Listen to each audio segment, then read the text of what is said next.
CCTV short news നിങ്ങൾക്കായി സമർപ്പിക്കുന്നത് power guard solar system Koonamuchi.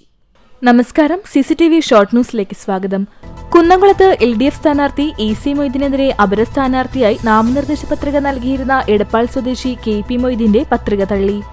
കമ്മ്യൂണിസ്റ്റുകാരും കോൺഗ്രസും ചേർന്ന് കേരളത്തെ ശവപ്പാൻപാക്കി മാറ്റിയെന്ന് NDA സംസ്ഥാന വൈസ് ചെയർമാൻ AN രാധാകൃഷ്ണൻ പറഞ്ഞു. NDA സ്ഥാനാർത്ഥി അഡ്വക്കേറ്റ് B ഗോപാലകൃഷ്ണന്റെ തിരഞ്ഞെടുപ്പ് പ്രചരണാർത്ഥം സംഘടിപ്പിച്ച നിയോജകമണ്ഡലം കൺവെൻഷൻ ഗുരുവായൂരിൽ ഉദ്ഘാടനം ചെയ്ത് സംസാരിക്കുകയായിരുന്നു അദ്ദേഹം. സാധാരണക്കാരുടെ അടിസ്ഥാന സൗകര്യ വികസനത്തിന് ഊന്നൽ നൽകിക്കൊണ്ട് കുന്നംകുളത്തിന്റെ സമഗ്ര മുന്നേറ്റമാണ് NDA ലക്ഷ്യമിടുന്നതെന്ന് സ്ഥാനാർത്ഥി KR Rijil Kunnamkulam press club സംഘടിപ്പിച്ച മീറ്റ് ദി പ്രസിൽ സംസാരിക്കുകയായിരുന്നു അദ്ദേഹം. മണലൂർ നിയോജകമണ്ഡലം ഐക്യജനാധിപത്യ മുന്നണി സ്ഥാനാർത്ഥി TN പ്രതാപന്റെ വിജയത്തിനായി UDF ചൂണ്ടൽ പഞ്ചായത്ത് കൺവെൻഷൻ ചേർന്നു. തിരഞ്ഞെടുപ്പിന്റെ ഭാഗമായി തൃശൂർ പാലക്കാട് ജില്ലാ അതിർത്തിയിൽ പരിശോധന കർശനമാക്കി. കണക്കിൽപ്പെടാത്ത പണം, ആയുധം, ലഹരിവസ്തുക്കൾ തുടങ്ങിയവ കടത്തുന്നത് കണ്ടെത്തുന്നതിനാണ് പോലീസ് തിരഞ്ഞെടുപ്പ് ഉദ്യോഗസ്ഥരും ചേർന്ന് പരിശോധന നടത്തുന്നത്. ചുട്ടുപൊള്ളുന്ന വെയിലിനെയും വകവയ്ക്കാതെ പ്രചരണ ചൂടിൽ മണലൂർ നിയോജകമണ്ഡലം LDF സ്ഥാനാർത്ഥി പ്രൊഫസർ C രവീന്ദ്രനാഥ് ഏറെ ആവേശത്തോടെയാണ് വോട്ടഭ്യർത്ഥനയുമായി എത്തുന്ന മാഷെ ജനങ്ങൾ സ്വീകരിക്കുന്നത്.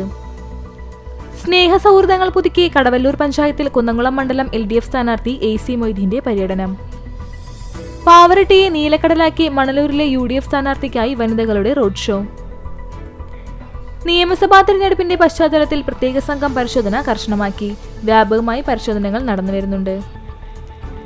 7 വയസ്സായി പെൺകുട്ടിയെ പീഡിപ്പിച്ച 54-കാരന് ജീവപര്യന്തം കഠിന തടവും 1,51,000 രൂപ പിഴയും ശിക്ഷ.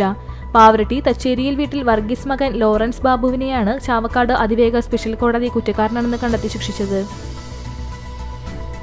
ജവഹർ സ്റ്റേഡിയത്തിന്റെ പേര് കൗൺസിൽ അജണ്ടയിൽ ഒഴിവാക്കിയതിന് പിന്നിൽ CPIM BJP ഡീലിന്റെ ഭാഗമാണെന്ന് പ്രതിപക്ഷം. നഗരമധ്യത്തിലുള്ള ജവഹർ സ്റ്റേഡിയത്തിന്റെ പേര് കൗൺസിൽ അജണ്ടയിൽ മുനിസിപ്പൽ ഇൻഡോർ സ്റ്റേഡിയം എന്ന് രേഖപ്പെടുത്തിയത് ബോധപൂർവമാണെന്നും കോൺഗ്രസ് ആരോപണം. ചാവക്കാട് പൊന്നാനി ഹൈവേയിൽ വെളിയങ്കോട് മേൽപ്പാലത്തിന് മുകളിൽ ഭക്ഷ്യമാംസമാലിന്യങ്ങൾ ചാക്കിൽ തള്ളിയ നിലയിൽ. രാത്രികാലങ്ങളിൽ നിരവധി ഭക്ഷ്യമാംസമാലിന്യങ്ങളുമായി നിരവധി വാഹനങ്ങളാണ് ഇതുവഴി കടന്നുപോകുന്നത്. പ്രമുഖ കമ്പനിയുടെ ചോക്ലേറ്റിൽ നിന്ന് പുഴുവിനെ കണ്ടെത്തിയതായി പരാതി. ചൂണ്ടൽ പെലക്കാട്ടുപയ്യൂർ സ്വദേശിയുടെ മകന് നൽകിയ മിഠായിയിൽ നിന്നും പുഴുവിനെ കണ്ടെത്തി. Kunnamkulam pain and palliative care യൂണിറ്റിന്റെ നേതൃത്വത്തിൽ സൗജന്യ നേത്ര പരിശോധനാ ക്യാമ്പ് സംഘടിപ്പിച്ചു.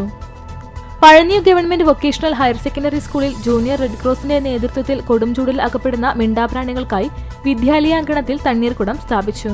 CCTV ഷോർട്ട് ന്യൂസ് നിങ്ങൾക്കായി സമർപ്പിക്കുന്നത് power guard solar system Koonamuchi. ഇതോടെ ഷോർട്ട് ന്യൂസ് സമാപിക്കുന്നു. കൂടുതൽ വാർത്തകൾക്കും വിശേഷങ്ങൾക്കും ഞങ്ങളുടെ web page, Facebook page, YouTube എന്നിവ സന്ദർശിക്കുക.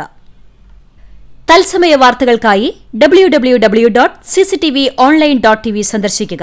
നമസ്കാരം.